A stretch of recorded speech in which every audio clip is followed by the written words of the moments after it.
Happy LLC Day. We're going for what, 3 consecutive weeks? We're on a roll. Way to keep up those New Year's resolutions. We are back at it. Yep. So, welcome everyone. Athletics LLC. Track is back. The ball's rolling. There is no stopping this momentous mess anytime soon. So, Governor, how are you today? Pretty good. Um, Very weird feeling going into week one for us. Just all over the place in terms of, where emotions are, where anxiety is, and um, so I've chosen to turn off the noise. I don't want to hear it. I will have my headphones on, warm up, and let's go do what we do. We'll talk Right. about it as we go. Yep. Woosah. I mean, And factual. a valiant idea of which I wish you nothing but success. Right. The minions ain't gonna let it roll, No. but I wish you the best. Clyde, Yeah, What they say in Hunger Games, may the odds be ever in your favor. how are you today? Listen,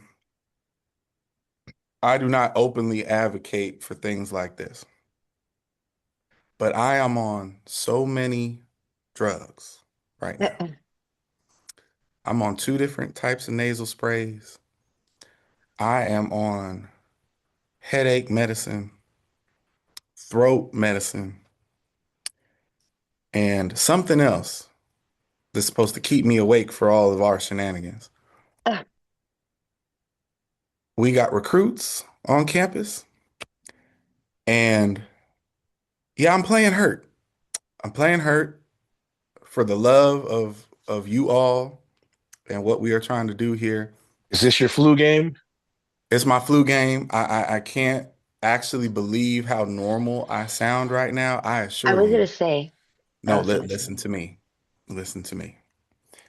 If any of this wears off before the show ends, I'm gonna sound crazy. Mm, mm. And whatever happens during the show, y'all just gonna have to let it ride. All right. That's fair. I got my spit bottle. oh God, I I got need my one water of bottle. those. Just oh saying. God. All right. Well, all the smoke. How are you today? Oof, I too am playing what we won't ever say hurt, but we are somewhat diminished capacity, but we won't let them see us you know, we won't show weakness. But um I think I feel like a mixture of the previous two. Like can't wait to get started this weekend, sort of all over the place, looking for some interesting things to happen. Um Head is full of congestion. I am amazed at how I sounded like I smoked a pack of cigarettes earlier, but I'm okay now. So we are here to give the people what they need. I've been banned from portions of my own residence for the last 3 days. Wow. You're under quarantine. Yep. You think the baby give a damn about my quarantine? Not at Nope. all. Nope. All No, up in the personal space. All no. right. Well, getting into it before the batteries wear out. Uh, Recap. The foosball. The foosball is quote unquote coming to an end. So let's start off with the one that has. And that's the good old CFP. Hats off to Indiana. Um, I want to start us off with a simple assessment. I'm old. 1980. Do you believe in miracles? Miracle on Ice U.S. Olympic hockey team is the closest thing to what we saw yesterday. Listen, the man took the worst statistical program in college football and in 26 months won a national championship in an NIL era where all of the big dogs can buy any player they want. Yep. People are prone to recency bias and hyperbole, but there is no hyperbole in this thought. He is immediately in the conversation for the greatest coaching jobs ever done in college football. Oh, no. No, he's not. That is the greatest coaching job ever done in the history of college football. Listen, I don't want to debate this because we got so many other things to talk about. I'll just say this. Like I said, he is immediately in a small room, a really, really small room with not even 4 attendees of the greatest coaching job ever done. Because again, it's one thing to do the impossible, getting a program that is dead ass last to win your conference, win a CFP game, but to get to win the national championship. It's a whole nother kettle of fish to do that in a world where all of the blue bloods can pay for the best players in the country. Listen, again, I am not saying that Curt Cignetti is the GOAT of college football coaching. That would be stupid. That's Nick Saban. But the greatest coaching accomplishment is Curt Cignetti at Indiana. I mean, I'm listen. You don't have to convince me. I'm sitting in the choir listening to the sermon, and I'm gonna take it a step further. People are so in awe or pissed off. Yeah, both.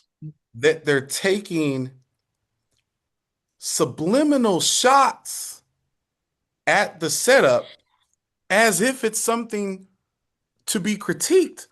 Right, the old team. The team is so old. What? Oh, you mean he was smart enough to read the room and be like, well, if I get more adults that know what they're doing, then paying the children who have the 5 stars won't mean much. You're knocking him for being smart? We're knocking him for being smarter than the problems that he found when he got there? No, sir. No, ma'am. Not here for any of that. I'll take it a step further than that. 2001 Miami, greatest team ever. You can't tell me that what I just watched with Indiana this year is any worse than number 3 ever. Because I think I got him at 3. 3. For me, it's 3. I think I got him at 3. So, listen, I don't want to hear any of this. And I got news for you. Because there's enough people who love what is happening. It is a movie. It is the greatest story in college sports. It is all of the things. You got Mark Cuban throwing him dollars now. That's right. Oh yeah. They actually gonna be in there. Listen, you think this is gonna stop? You think this is going away? The OC, you can't snatch the OC, one of the Shanahans. They just paid him $3 million. Mm-hmm. He ain't leaving. Okay. Be mad if you want to. Big Ten. Now. Crazy how that's happening. Imagine. I mean, the narratives around this game, the storylines going into this game, the Florida connections, I mean, there's so much stuff. What wasn't there to like? And I think there was something for everybody in this You know game. what? Can I say something petty? You know how many people got mad this morning when they woke up and realized that Mendoza is Cuban? Yeah. Which is so crazy. They just found that out. Yeah. I don't know what you thought his name was. It's Mendoza. Right. It's Mendoza. And Miami didn't even offer him a walk-on spot? Or did they offer him They offered him a walk-on spot. No. They didn't offer him a walk-on spot the first time. The first time. Right. I mean, It wasn't this staff to No, yeah, placate it wasn't Mario. Cristobal and the crew, It was the people before. but still. I mean, his dad went to school with Mario Cristobal. Yeah. Yeah. His mom, what is his mom? The mom played tennis, I think, or something like Yes. that. So connections all around. I I was rooting for Miami. I was. I knew they were a definitive underdog. And to watch them play the way they did, it built it up for a fantastic finish.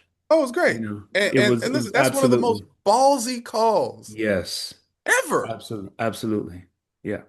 QB Yeah. draw on 4th and Yeah. 5. On 4th and 5. Yep. And then Yeah, to man. get bounced around like a pinball and make it in the end zone. Man, unbelievable. You know Unbelievable. what was craziest to me about that game is it's one of the few games I've ever seen in my entire life that literally went according to script. Like Hmm. all of the things that the pundits told you to look out for in the game happened. Miami's defensive line was outrageous. Miami's running back is an absolute monster. Both of Yeah, he is. Indiana's running backs run like grown men. They both Yes. run like Isaiah Pacheco. They run Yeah. like somebody like the rent is due, Like they're trying right? to hurt somebody. Yeah. You know, Mendoza's goofy as hell, but he's a better runner than you think. Hmm. Like all of those things, right? Yeah. All of those things happen, right? Um, but when you dig into the numbers on like, because I know people think that both Clyde and I are like hyperbolic in this. Like, listen, folks, do you know the last time that that Indiana fumbled the football? That's true. Right. It was in That's the Right. true. first half of the first game this year. Yeah. Right. 15 and a half games without a fumble lost. I mean, to that point, this has to be one of the cleanest played games we've Yes. ever seen. I mean, up until the end when we started seeing the cracks in the facade and then the huge blunder in the final throw. Yeah, but But Carson Beck was exactly, listen, to quote Denny Green, right? mhm, They are who we thought they were. yeah, yeah, The only reason that interception didn't happen earlier in the game is they didn't throw the ball a lot. yeah, If they had thrown the ball earlier, it would have happened because, listen, that dude sees ghosts. His arm is thrashed yeah. from several legitimate injuries. And at the Hmm. end of the day, it, this would have happened at the end of the previous game if all of his receivers who had flooded left hadn't gone right and all the defenders with him. Hmm. So he's like, I can run in there, and he Yeah. scored. But trust me, if he had to throw that ball into either one of those windows, it Mm-mm. was going to happen. And it's not because I'm not hating on the kid. It's just like, look, I think they said that he's lost like 7 games or 9 games in college, and he's thrown an interception in all but one of them. Mm. Like it just, like when he makes a mistake, this is what you're going to get. Yeah, I mean when you I'm when you break down that play, he had to throw that ball in the end zone out of bounds. Yep. No, he shouldn't have thrown that at all. There Like was, anywhere else. leaving it anywhere on the field would have been catastrophic. He had to throw it away from the defender and he just didn't, you know. Oh, listen, I'm here for it. I'm here for all things Signetti. Uh, I don't believe he's going anywhere, but Nah, 14 all million that a year now? No chance. no, He's not he's going not anywhere. going anywhere. But I'm just saying, folks like, I don't know, the Buffalo Bills, you should make the call. Hmm. You, you should make the call, but he's not going. And His I Bills should his listen, make the call. The Raiders should make the call. the Raiders The should make Raiders, the call, the Raiders should make the call for some obvious reasons, right? Like they have Mhm. the first pick, Right. right? I'm just saying. But hey, but listen, he ain't going nowhere.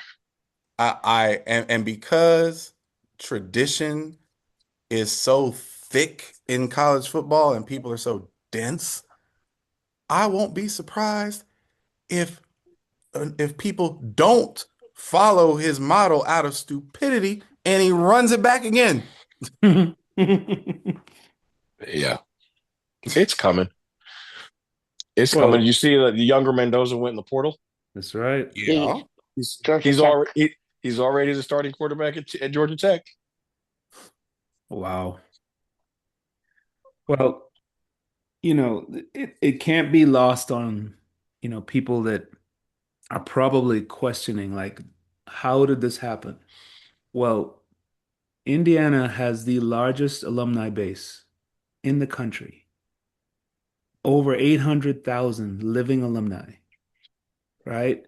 It's very bizarre that that's true. I know that it's true, but it's very bizarre considering the size of Texas, the Yeah, size of Ohio State, the yeah, size of Penn State, right? yep, It is bizarre that IU has the most living alums, but they yeah, do. they do. It's the school in the state. Hmm. It's very cheap to go there. Yeah, I man. think to consider too, there's a lot of satellite campuses. And I would assume There, Right. that there are number a is lot of It's very, satellite campuses. Okay. so there's I always forget that part whenever you pulled those stats, not you, but when those stats get pulled up because what satellite campuses, right? Like Hmm. you use your 30-mile radius for your recruiting activities. and Right. And when and you've got here's a the thing. satellite campus, Here's the thing.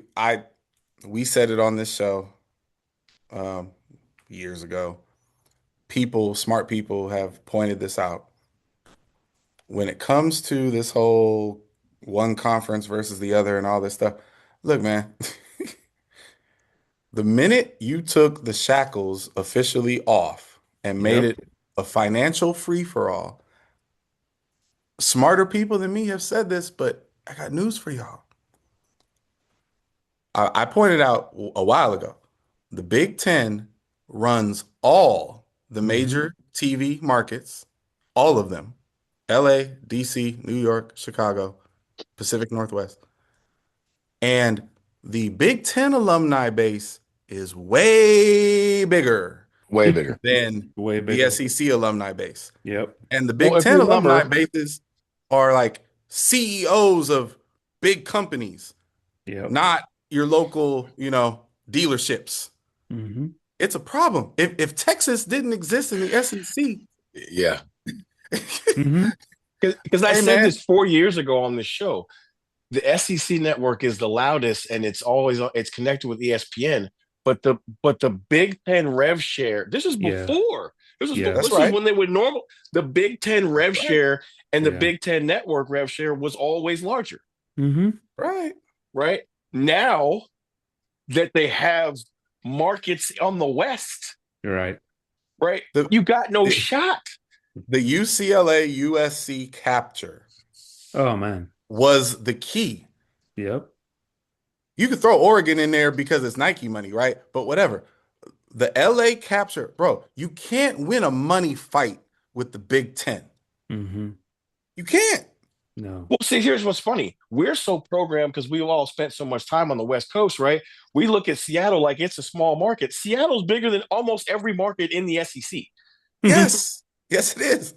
Like Seattle's bigger than every market in the SEC except for Austin and Nashville. And again, what financial entities exist in these places?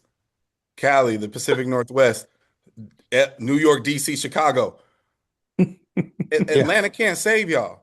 So yeah. buckle up. The best thing you could have done is hire people like Signetti. Y'all are fighting over Lane Kiffin.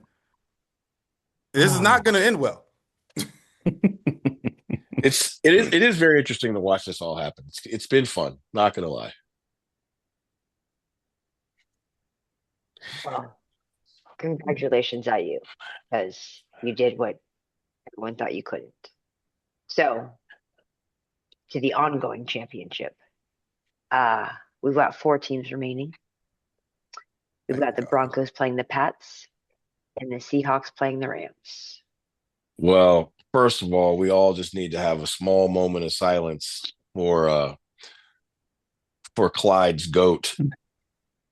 Um, Never say he was the GOAT. Didn't say that. Don't do and that. and again, on this show, we can always run back tape. I said with my entire chest to Clyde, Mhm. right? Yep. Hmm. We can start at zero now. Josh Allen will not win more championships than Patrick Mahomes. And I will continue to say this. Now, Oh, listen, I'm I so get here for it. that. I said it before. I will double and triple down. Right at the end of the Hey, day, I want to start like this. I love Josh Allen. I was no, the you don't. first one. Yes, no. You don't. Because look, I got tapes and clips of me arguing with people about Josh Allen coming out of Wyoming because I saw him play there. I love Josh Allen. I will say this: I really am tired of the differing narratives from how he's covered versus how. Oh, Listen, if Lamar oh my or God. Patty Oh my or God. anybody else had 4 turnovers in that game, Mm-hmm. we're not talking about how bad their defense is. Nope. Cool. We're just not. So Because at the end of the listen, day, listen, the most egregious thing I've ever seen a quarterback do in a playoff game was that ridiculous run before halftime with the ball in his hand like it's a friggin' a loaf of bread. cool. Listen, I'm here for that. I'm here for that. If you want to get into a contextual conversation about Always. about coverage and all these things, I'm here for it. But you're talking to me, so I'm not going to let you get away with shenanigans. Now, look, I don't have any for this one. look, it is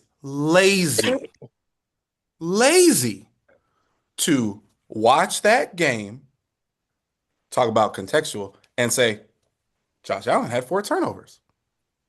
Okay. Technically, he did. The fumble was egregious. Egregious. Shouldn't be doing that. Shouldn't carry the ball like that. You was trying to do too much. Guaranteed that one's your fault.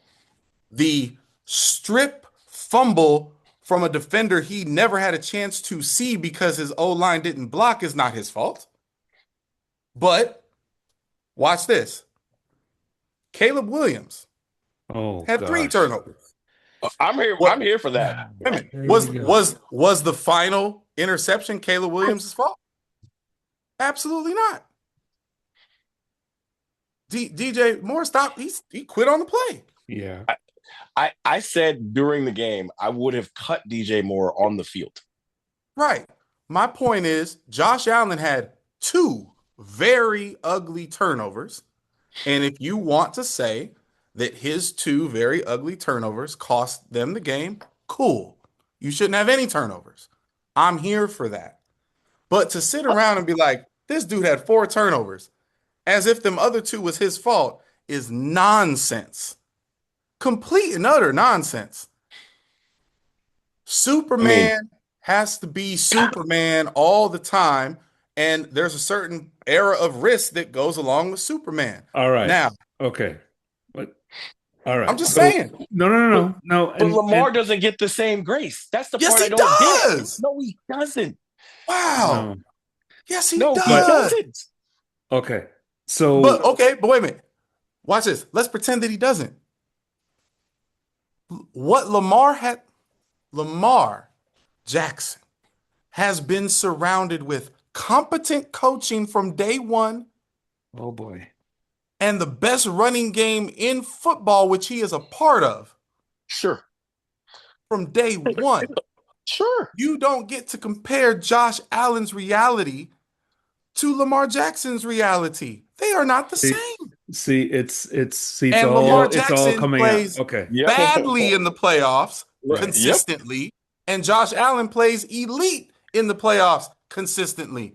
Sunday notwithstanding, that was not elite. Listen, All right. I'm gonna say again, I love Josh Allen. Like I really do. I love watching him play football. I like the way he plays football. I wish he was the quarterback. Well, not now. Now I got Jackson Dart. But for every year prior to this and since Eli Manning, I wish Josh Allen was our quarterback. 100%. But I will say this. When he doesn't ever win a championship, this is going to be the year that he laments the most because he Yeah. was the best player in the playoffs left. Yes. He was, 100%. and they were significantly better than And Buffalo. they should have won. I mean, than Denver. They should have beat Denver. They would have absolutely slapped Yes. New England to sleep. Yeah. Yep. So this is just an opportunity lost on him. That's all it is. I don't want to cut off KST because I don't think he's going to go where I'm going to go, but I'm going to go there when he's done. Go ahead, sir. I'm just saying, it's very interesting when the narrative is already set in stone. It's already left the station to suggest that the only way that Buffalo is going to reach the promised land is because of the play of Josh Allen, Mhm. right? We can't depend on his defense. We No, certainly can't depend on his O-line, no. right? He has got to make one big play after another. The idea that he's going to manage the game, the idea that he's just going to make sure everybody's in there. No, no, none of that applies to him, right? But is it fair? Is it fair that that narrative exists for him and only him, right?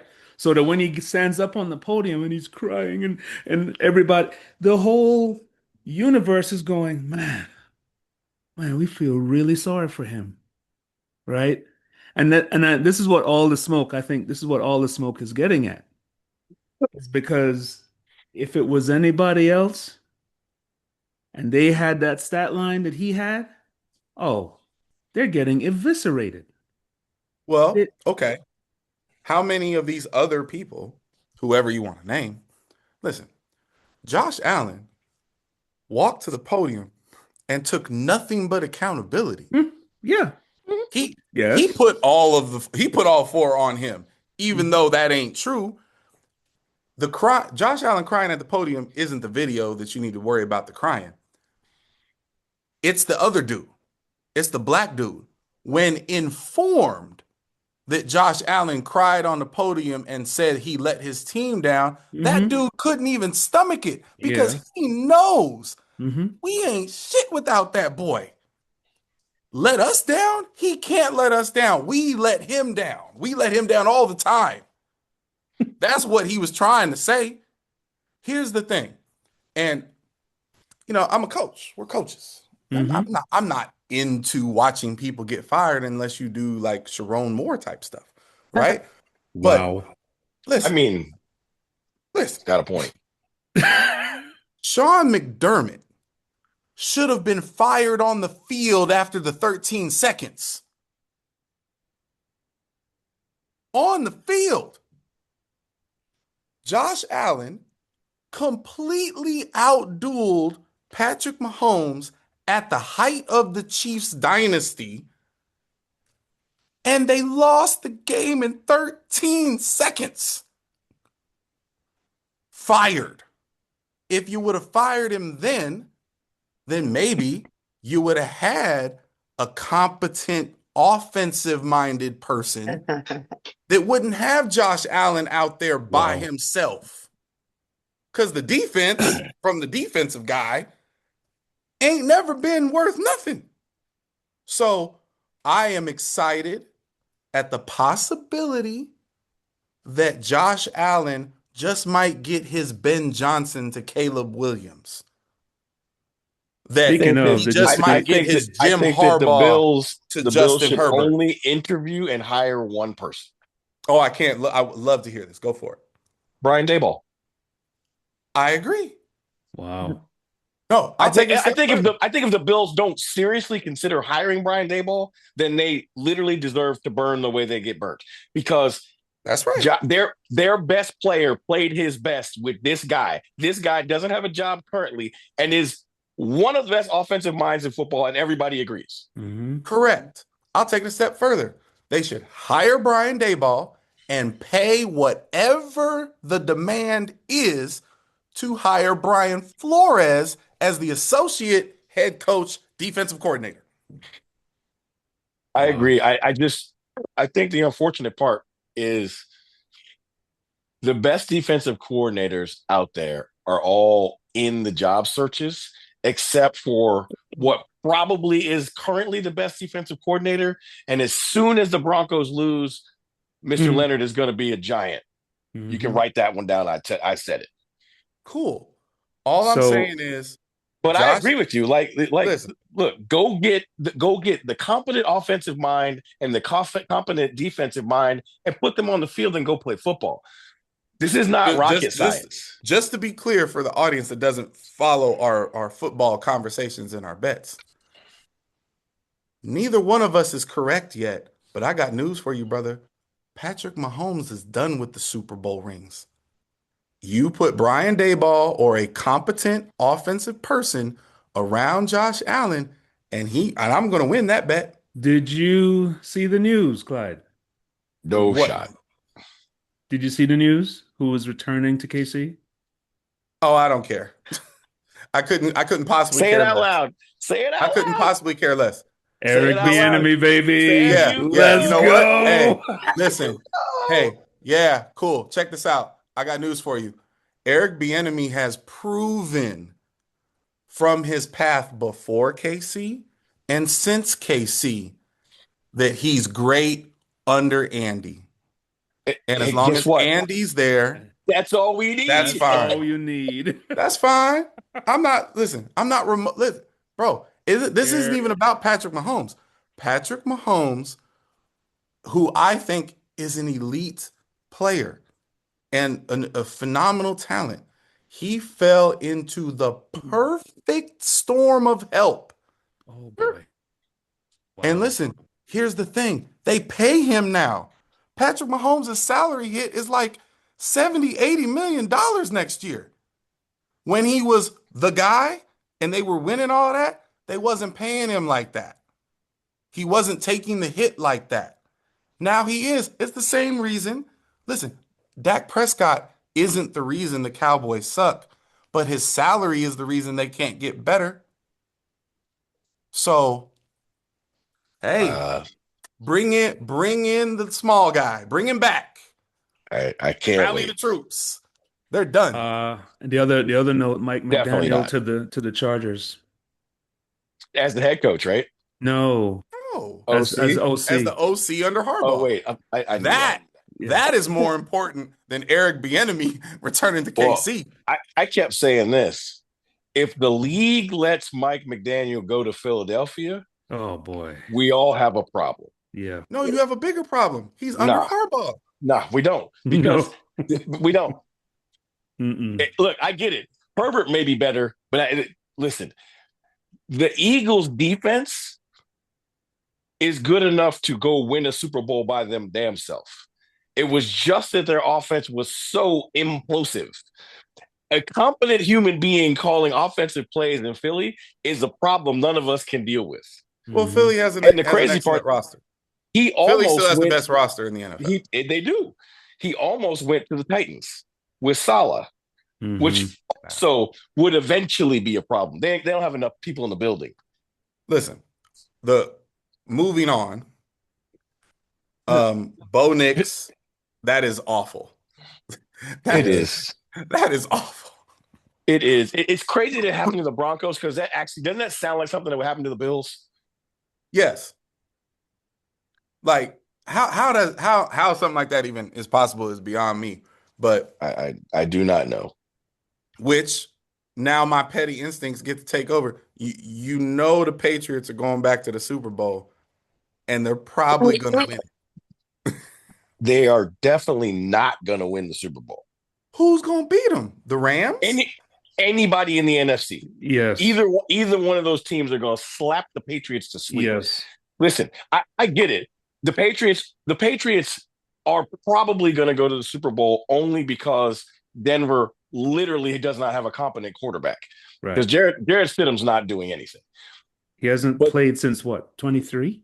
But the Patriots still haven't played anybody. Right. When they get to the Super Bowl, they will not beat Seattle and they will not beat the Rams. Hey, based on what I saw Seattle do, I don't care. I don't think it matters who it is. Dewey, we're sorry.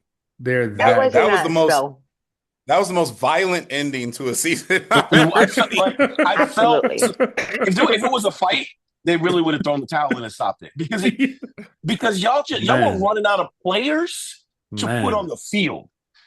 Yeah. They were They were subbing running in and out of subbing out, boy. players to Man. put on because this ain't a college roster where you got 4-string dudes. They only got 53. Right. They was running out of players to put on the It field. was ugly. Very. It was ugly.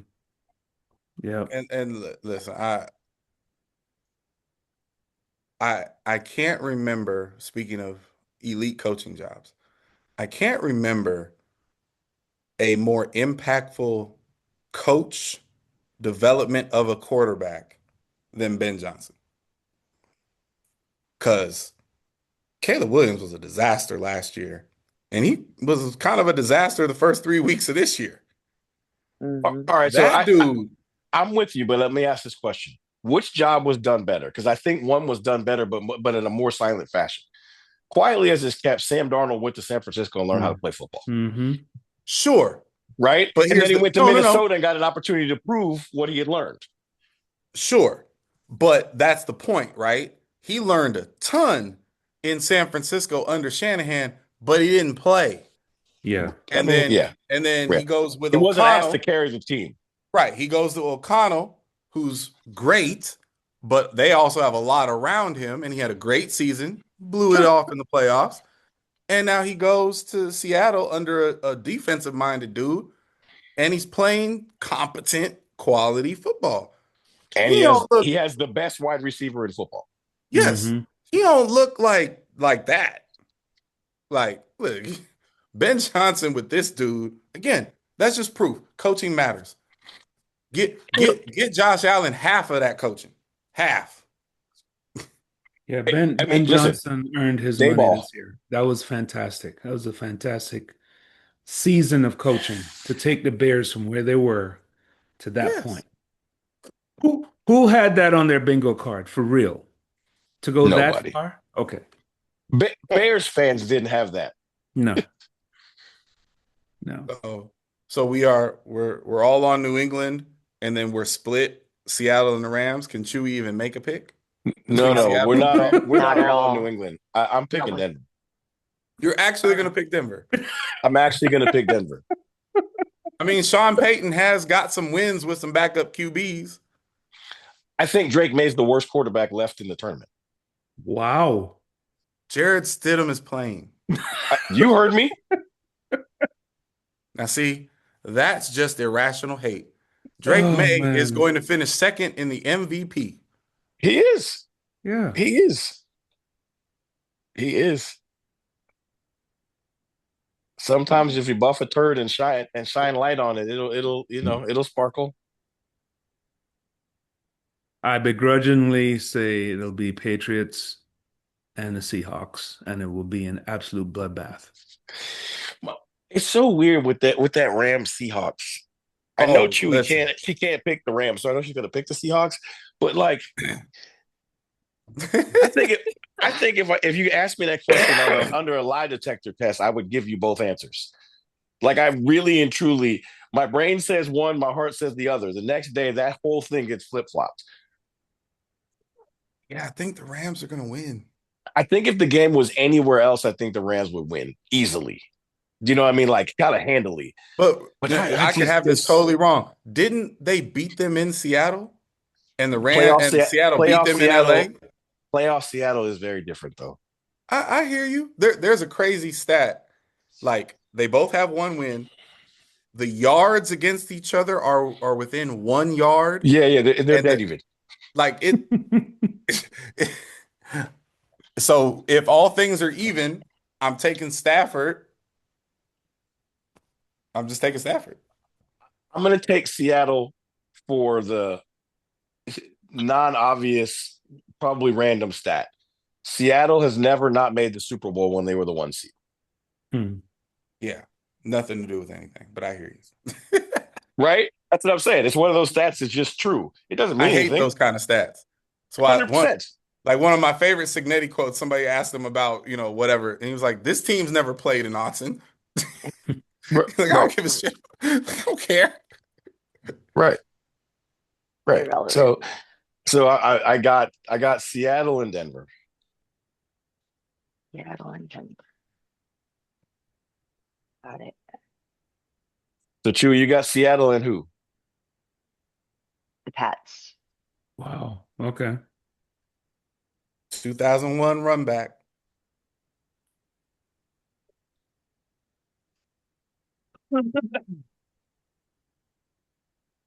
So Oh man. You know what was cool about this weekend though? All the football was good. Mm-hmm. There, Except there wasn't a. murder. I mean, that one was good until it just, there was a death knell delivered. But yes, no, it was. I mean, as soon as Christian McCaffrey went out with the stinger, you're like, all right, listen, let's just turn off the lights and the game is back away over, slowly. right? If this was a chess match, you would offer the concession. Like, here we go. It's a tough, tough life. Man, oh man. All right.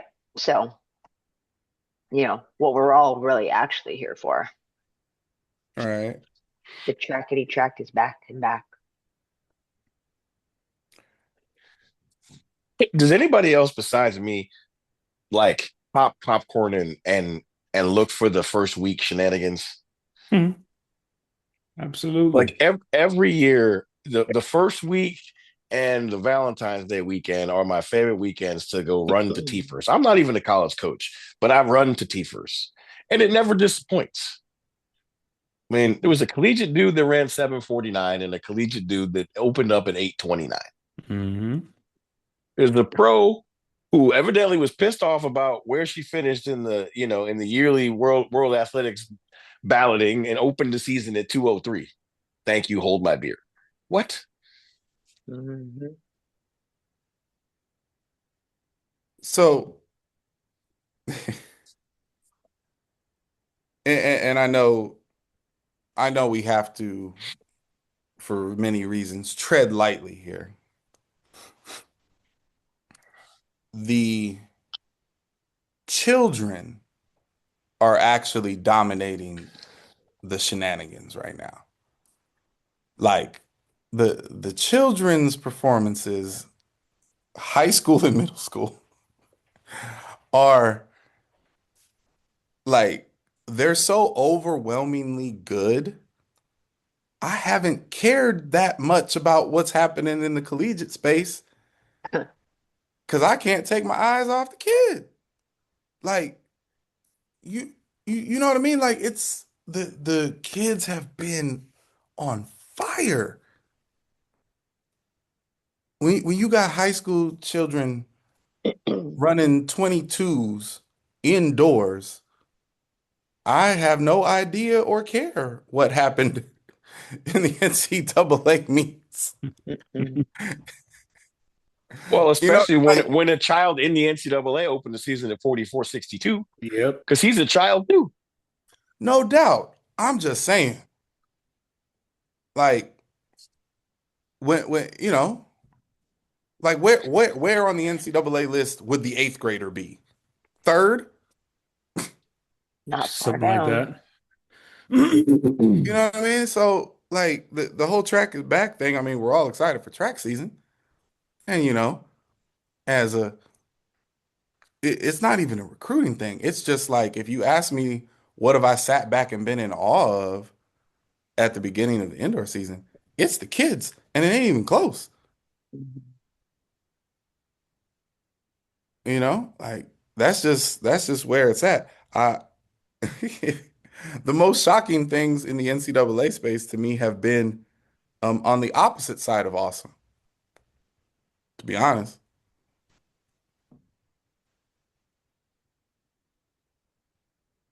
Do Like tell. I was gonna say, what I do you mean, mean? I mean, and listen, no shots to our brethren. We all understand things will not be allowed to be this way. But I saw the Gators ran 309. Mm. Gators don't run 309. I'm 44 years old. I couldn't tell you the last time I saw Gators run 309. Like that's wild. So, I would have paid money to sit around and listen to the after shenanigans of that. Oof. Oof. I'm glad I wasn't in that building. Yeah. I'm glad I wasn't on the bus on the way back. Bus. They walked. It was down the street. You can't tell me that they got They took a transportation back to bus. campus. They took a bus. I'm I sure can No, they no, took a no. guarantee you bus. they did. The I can 309 ain't take guarantee. a bus. They walked. They walked back. It ain't that far. They walked back. The first week shenanigans at the college level are crazy though. Like I think there's six guys, but seven guys over 220 already in the high jump. No, Yeah. the high jump's been crazy. The high jump's nuts. Like these young people have normalized 7.5 so much that like I was sort of unimpressed by all of the 7.5s, Yep. 750s. I mean, in hurdles, it was the 749 that got my attention, which then gets rounded up to 751 because of the altitude. But No, no, it, no. And let's be clear, that ain't the best hurdler they got. nope, Hmm. that was my first thought. My first thought was that that's not the best guy on their team. Right. I So, mean, there's the picture is getting pretty clear. And I mean, nowhere more than a men's triple jump right now to see where Tech, K-State, Oklahoma, um, where they pretty much stack their chips. And, we're looking at what, 7 athletes over 1630 already, Week one, week one, and so it's a really interesting strategic bet, right? hmm Because for the programs who are actually attempting and believe they can win a national championship, there are clear avenues. Like, we're going to do it this way. hmm And in a lot of these cases, these are heavy bets. yeah, So to your point, not everybody in the country is good at coaching triple jump. There's maybe 4 or 5 places that are really elite at coaching triple jump. hmm And they're all doing the same fight, and they all got like 3, 4, 5 dudes. yep, Mhm. From an indoor perspective, yeah, man, that is either going to be yeah, the biggest bust ever or yep, the best bet, like the best ROI ever. right, And people are going to have egg on their face over it. Like it's really intriguing to watch. it is. and I mean those programs are literally all in on their plan because all Hmm. those programs have elite level jumps facilities on their campus. On their That's what That's I right. was campus, gonna right, say. Yep. right, Right. So like all of this is intentional. This is a plan. Yeah. Get You're you going to build it, they'll train come. here. You're going to know this runway. You're going to come down this runway and bounce. That's right. And again, it's going to work for somebody. Yeah. But but who? Like, you know what I Hmm. mean? Like that is, oh my God, that's gonna be so intense. Um,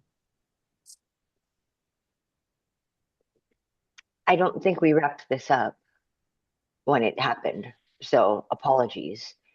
But just the recap of the world's cross country championships. hmm So, I mean, The distances they run are so odd. well, and I mean, per the USA team, there wasn't a whole bunch. I mean, it's still notable, right? But there are obviously countries ahead of us. But so that did happen, and there were good things that came, but just not great things.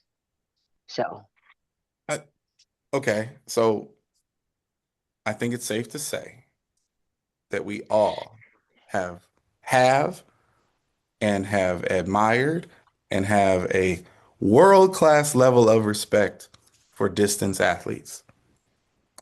I don't think we've ever given a shit to talk about the World Cross Country Championships. was here. I I don't. think the only reason why it got any juice is because it was here. when Chu started talking, I was like, what did we miss? What did I miss? I mean, there wasn't anything missed per se. Oh, it was missed because I thought cross country season ended in December. I mean, Well, but that's what I it mean. was January.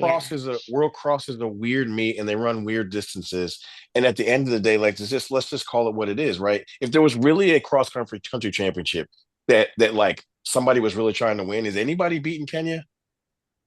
I'm saying I'm assuming You the know what I'm saying? Kenyans won Like, it. is anybody beating Ethiopia? You know what I'm saying? Like, Remember. if they run their best people in a cross country race, like, what are we doing? Like, is the World Cross Country Championships contested like as a team event? Mm-hmm. Yes. It is. I think we were third. Okay, Kenya didn't win. Sorry, I'm pulling it up. I just want kudos for knowing that we participated. Don't ask me who won. I didn't know we had a team.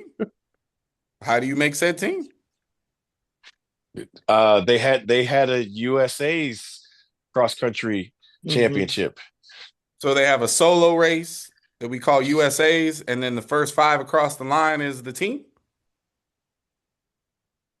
Or are there pockets of US cross country teams at the pro level that I've never known about? So Ethiopia won, Kenya second, Uganda third, USA fourth. That's on the men's side. Okay, I'm shocked. like what do you know what I mean? Yeah. Ethiopia won the men, sure. Kenya won the women. Well, that's what I'm saying. It's just like it's gonna see. Like, here's the thing: we need to get off this topic because it's gonna make us sound like we don't care. That's not. It's, sir. No, this is what I'm saying. I want care. our fan base to understand. We care about things that the world makes us care about. The rest of the world didn't care about this meet. I would argue that it's unfair for the rest of the world to have said meet. Wow. So I mean, look, what are we saying? It is what it is, right? Like, it was a meet. We ran some people. They got some USA gear. Like, we got some distance people. They got some experience. Oh gosh. No, listen, y'all think I'm playing. I legitimately, since apparently we're talking about this, I would like to know how Team USA cross country is formed. Are there, like, does the Oregon Track Club show up at USA's as the Oregon Track Club and like the team they had an individual race. Okay, and the first number of whatevers that accepted made the US team. Okay, this is why I wanted to know this, because cross country, unlike track and field, is actually a team sport. Very much so. And having the ability to run together is everything. Right. So you're telling me that in our weird little place where we like to blend things that shouldn't be blended, in a true team sport, for a team championship, we qualified a whole bunch of individuals and called them a team. Mm-hmm. But yes. Okay. But doesn't that sound like the American thing to do? I mean, that's what we do, indoors, outdoors, in every championship year. Mm-hmm. But track and field is not a team sport. We like to masquerade that it is twice a year, but it's not. I think that we should have cross-country teams and make them fight it out like the NFL. I think it's more interesting that Jadin O'Brien is on the U.S. bobsled team. I was getting there too. I think that's a much more interesting story. Who the is? NCAA champion heptathlete from Notre Dame. Yep. Oh yeah. I saw that. That was cool. So the results were exact same. Ethiopia, Kenya, Uganda, USA on both sides. Mm-hmm. Again, shocker. Wait, here, let me show you my shock face. Who is fifth? That's the Australia on the story. women's side. There you go. That's the news of the meet right there. How the Yep. hell is Australia the fifth best world cross country team? And the Because French on the men's side. because think about it, they should be ready. Their national Yes. championships are in Yeah. December. Yeah. Sure. I've said this for a long time. The way the Australians handle the World Athletics calendar should be studied Yep. because they are forced to do dual peak seasons every year. I mean, You cannot do a single peak season if you are from Australia or New Zealand unless you get hurt. it's one of the more awe-inspiring things to hear, to talk to a U20 athlete in Australia and ask them what their training looks like. It is one of the craziest things to listen to because Yeah. essentially, if they have any designs on going to a World U20 Championships or a U18 or anything like that, they have no choice but to stay fit all year. They don't stop. It's Yeah. really kind of interesting when you look at it. Shout out to Gout Gout. Yeah. Yeah, that'll be an interesting one. Anything Yeah. else of note that we want to talk about? I want to talk about something in your event world. Very quietly, nobody's been paying attention, but the collegiate pole vault has gone off the map. Yes. Yeah. It's kind of It's crazy. gone off the map. Yep. They have mean, normalized jumping 580 indoors. This weekend, I witnessed with my own very two eyes in live motion.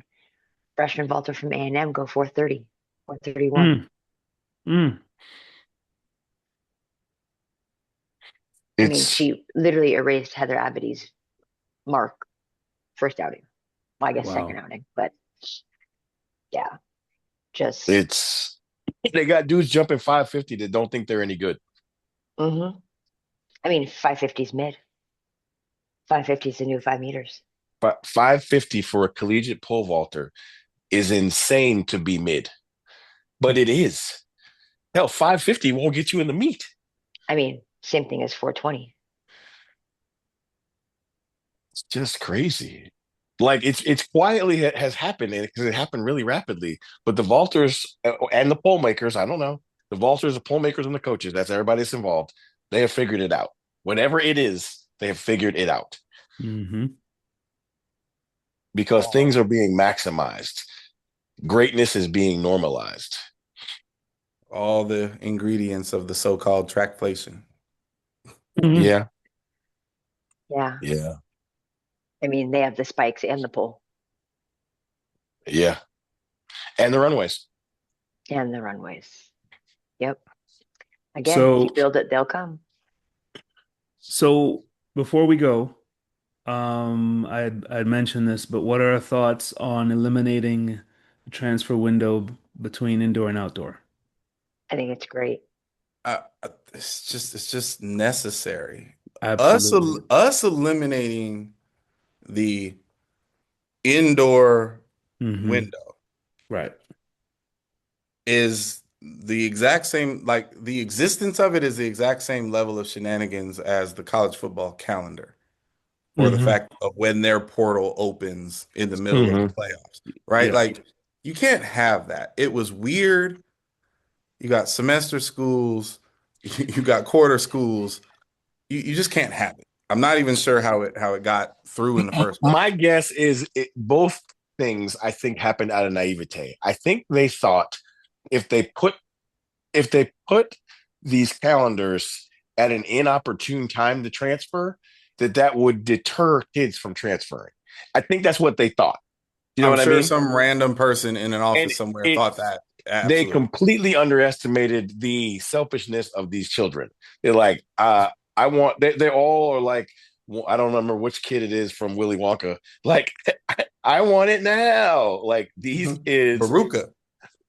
Yeah, sure.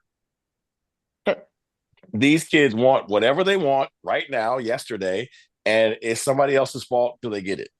So, yeah, having the opportunity to transfer in the middle of the school year was always crazy.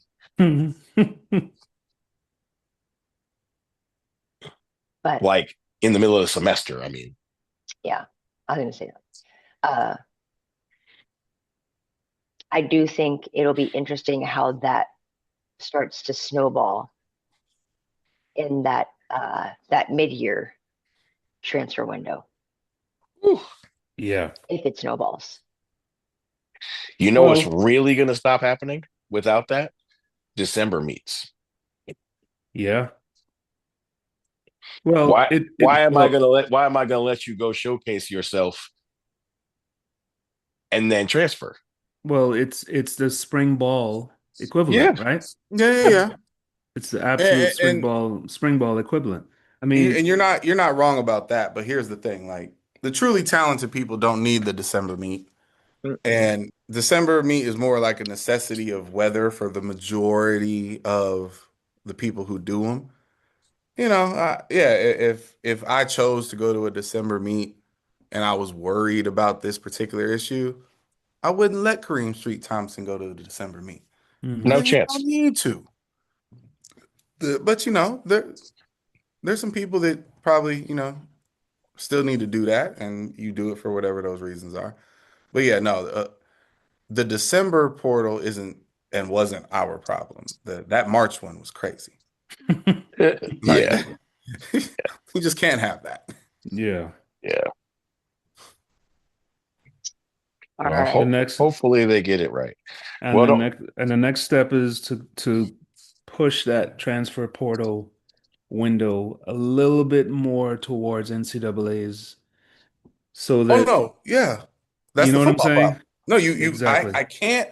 I shouldn't have to go to regionals Yes. Right, where the sharks right, are already waiting right, to Absolutely. do and you. to do illegal things, Right, Yes. let alone Yeah. waiting for legal shenanigans. Like, Right. right, no, Exactly. look, bro, let's just figure out who's going to Oregon and who isn't. And when Yep. Oregon's over, then Yes. you can buy who you want to buy. You can do right. But whatever you want to we do. shouldn't be legally shopping them at the Yeah, regional meet. At the regional definitely. league. I Like the mean, regional meet should be the These cattle walk, and then Mm-hmm. not the and cattle then walk. I love that. Oh my god. that's what it is, right? Oh my Like for, literally, gosh. all of us are standing for in our small tents. people, for small people, that's exactly what it is. Yeah, we're all Yes, it standing in our is. tents, looking at what's coming in after fourth, Mm-hmm. or like right in that 4 through 6, 3 through 6 part, and seeing who you can bring up. Listen, Right. what one of my high school colleagues thought I was lying when I said, "Bro, I paid for plane tickets to and from the region, Mm-hmm. and athlete X stayed at the region Yep. Yep, because Chewy wanted to talk to him. It wasn't yep. Chewy, obviously, but I'm just like, You know, you understand how weird that you're is, not the only one that went through that. There are right? multiple athletes I Like know. you know how weird that is. That Yeah. Like, is coach, crazy. such and such isn't on the plane. No, they staying here to go see the sights. They'll be back on Tuesday. Like, Crazy. what are you Yeah. talking about? And they Yeah. qualified. Yep. Right, So, right. They gonna come back to your campus and right. do your workouts. Right. Untampered. Mm. Well, the coach said that I shouldn't even be doing this. Mm-hmm. The coach I'm about to transfer to. Right. Cool. All right. Well, I'm excited about this new segment. Well, the new name of this segment. Yes, You let's Yes. can hear it. What you is can it? It's you can elite. unleash it. There you go. Chewing the fat.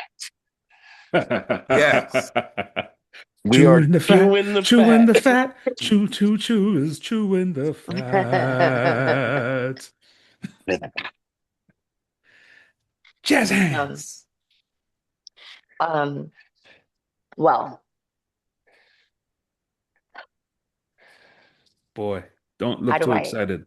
Well, no, no, Right? no, no. I have to pick the right words because I know the principle of the topic that I wanted to talk about. But so it's about cueing. That's why I have to be very sensitive as to what I say, right? Because it's literally the topic. When we're using cues, we have the cues that mean something to us. We have the cues that mean something to them. We have the cues that we were taught, meaning like scientifically or via the book. And then you have the ones that are just in the ether that work just randomly. Now, let's take the three perspectives. When we take it from the athlete, it has to be sponge worthy, right? The athlete has to be able to absorb it and then process it and then apply it. When we take it from the coach, they have to be able to communicate it and portray it in the right light and be able to apply it to what the athlete can do. And then you have the spectator. Oof. And I'm talking about the spectator, meaning the outsiders, not the athlete, not the coach. And whether they're like, oh, that's a good one, but they don't actually know what you're talking about. Or they say, what in the hell are they talking about? And they don't get it at all. And they just slander you after that. Drive face. So right. And every single That's my favorite one. Every spectator. It's my favorite one. Every spectator knows the drive face. They don't know anything about the drive face, nor they know anything about the toe drag. So go ahead, Chewy. No, go ahead, please. No, I'm just saying, like, every year, some 18-year-old person comes to my campus and says drive face to me. And the first time it happens, I look at them kind of like this. And I say, respectfully, don't use words you don't understand. Let's talk about something else. Now, after about the fourth, fifth time, then I start, Unraveling. Right. It starts coming out my ears. So I understand. Yeah. So my loft to you all is what in your evolution of being a coach and graduating yourselves to the places that you are now or where you've been, what has been the biggest asset to your cueing system? Diversification. Expand.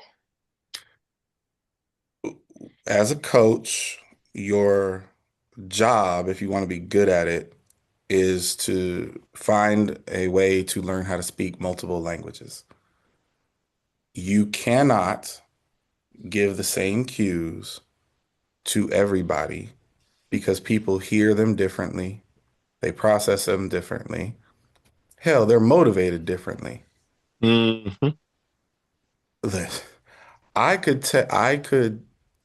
promise you, and people don't like this, and it's, in today's age, it's probably frowned upon, but it's still true.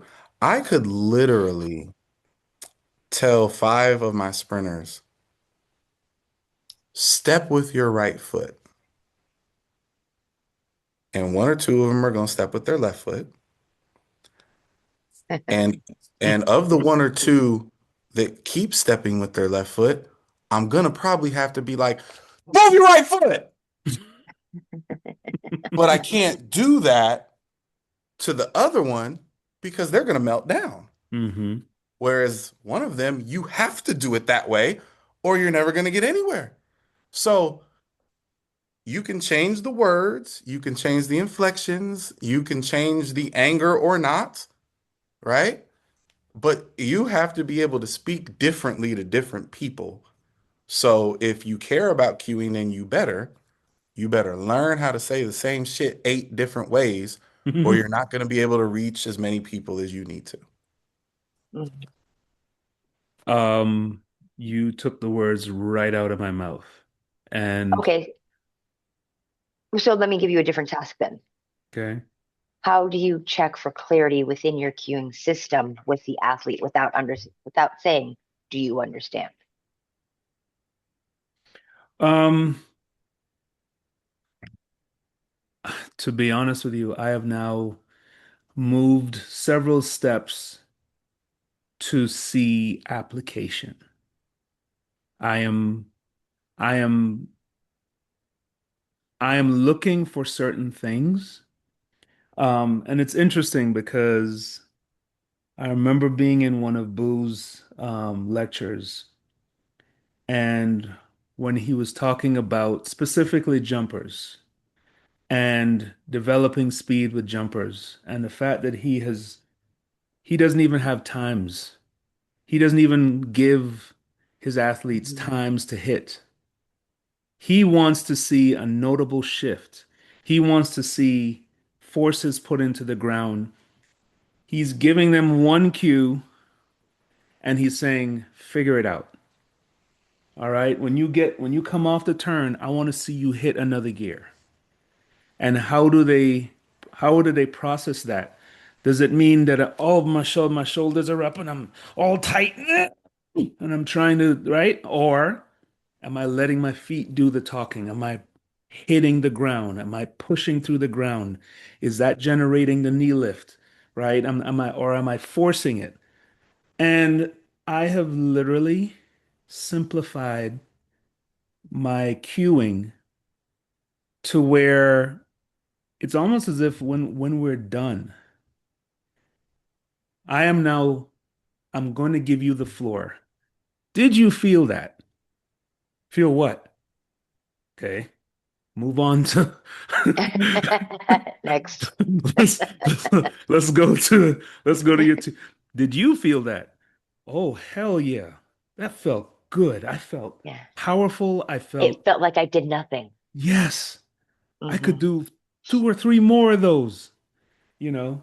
All right, I'm gonna go to athlete C. Did you feel that? Oh, well, kind of, but it didn't feel It, fast. it It felt didn't, weird. it felt weird. I didn't, you I know. didn't like it. And so I'm walking away with four different types of feedback from people that are seemingly doing the same thing, Mm. With the but same instructions. with the same instructions, but how they interpret it, how they feel it, and it's the same conversation I'm having. We are going level by level. You are hearing me give you an instruction, you then try to apply it, right? But do you feel it? And how long is it going to take for you to feel it? And once you feel it, can you replicate? Right? And when we get to the point where I don't have to speak, when you get to the point where, all right, we're in year three, you know Yep. what my expectations are, you cross a line, and before I can speak, you're going, nah, I rushed Yeah. that one. I didn't open up enough. All right. And now you're speaking my language? Chef's kiss. That's when I know I've done my job, right? If you can't feel it, then you Mm-hmm. can't fix Yep. it. Fix it. Yes. Literally Exactly. every other day. Our group, the pro group, is really funny, right? Because they all like to make fun of me because I say this all the time: "F your feelings," Mm-hmm. but they all understand I need them to feel it, Mm-hmm. right? So it's this weird, like the first question I always ask, one of the first questions she always asks is like, "Did you feel that? What did you feel?" Right? Mm-hmm. But the new ones, and every year we have a new one. The new one's always like, "But you said my feelings don't matter." I was like, they don't matter to Emotions. me. They don't Mm-hmm. matter to me. You're right. Right. I need to know that you felt it so I can tell you which of the things you felt are correct and are what I want you to replicate. Because Mm-hmm. you hit the $1 million word is replication, Yes. right? Like we told one of the newbies, when you do it right, this is what's going to happen. Right. 2 reps later, he did exactly that, right? And we told him, listen, you're going to empty the tank on one of these reps and it's going to fry your CNS. And then the Mm-hmm. next one, you're going to try to do it and you're not going to be able to do anything. And Yep. 5 minutes later, it's exactly what happened. But because we had the conversation, he knew. He was like, I felt exactly what you said was going to happen. I was like, yeah, because you did it right Mm-hmm. 2 reps ago. But Yep. now I need you to understand that that's the rep. You got to pull, like you got to click that on the video, right? And watch that over and over. Mm-hmm. Not these other reps. It's that one, right? And It's and and to your point, right? Like we have people in our group that have been there 4 years, 3 years, 2 years, and one. Well, in one, right? They all understand what we say, at different levels, Mm-hmm. right? So now what has happened is when the newbies don't quite understand, they go ask Lyndon Yeah. because they know he gets it completely, There you go. right? And that's And that's you know, how it's supposed to happen, right? That's how it's supposed to happen. But we, there's a constant go back with the two newest ones. It's like, listen, we're not yelling at you, but there are certain things. I've said this probably 5 times in the last 3 weeks. Nothing I say is punitive. But when Right. you do things that excite me, good or bad, you're going to get excitement, Yeah. Yeah. right? But nothing is ever punitive, right? Because I want to coach the crap out of you so that when we go to the meet, you and I are doing things like this, Yeah. Mm-hmm. right. right? We don't talk a lot at meets. There shouldn't be. She has Yeah. to like in the pole vault because listen, every pole vault is a different experience. It's like every golf swing, Mm-hmm. right? Because you have wind, you have elements, you have pole changes, you have technical differences. Like the pole vault does change from jump to jump, even though Mondo makes it look like it doesn't. The pole vault changes from jump to jump, but everything else, you know, Listen, we have one of our freshmen. I won't embarrass them with names. Mm-hmm. One of our freshmen had an issue that I know I fixed because it's on film. It used to look like this. We made it look like this. It was better. We moved on to new things. They came back from being at home, Mm-hmm. and it's the shit that I used to be looking at. And I'm like, hold on, time out. What is that? Didn't I ban this already? Right? And so they did a rep, and they said, well, what was the time? I said, I don't give a shit what the time was. You did it Mm-hmm. wrong. Because it's not sustainable. Uh, but no. I spent 2 months on this already. We're not Mm-hmm. going down this path again. I already proved I was right. Do it the way we told you to do it. It was better. Mm-hmm. I I will never tell somebody a time that like you're not getting that answer from me if you're not doing it the way you're supposed to be doing it. Why do I care? Why do I care that it was faster the wrong way? You know what's going to Right. happen? You're going to get hurt. Exactly. yeah. So I'm not encouraging that. The one nugget I would like to just drop in here, and this is definitely going to be one of those clips for the show, is never be a slave to the tape measure or the stopwatch. Yeah. Athletes or coaches, you can't Mm-hmm. be a slave to those things Yep. because there are days where you do it absolutely right and it's just not as fast. Right. But that's because you're seeing that's because of what we did on Monday. Mm-hmm. Sure. So, well, thanks for taking the bait, gents. Mm-hmm. Kind of Chewing loft, the fat, chew lofted is that what one we there were for doing. you. Right. This week we were queuing with you. So funny. Well, with that said, hope y'all enjoyed the last 50 some or 60 something minutes. And we'll see you again with some more juicy content next week. Bye now. Have a good weekend.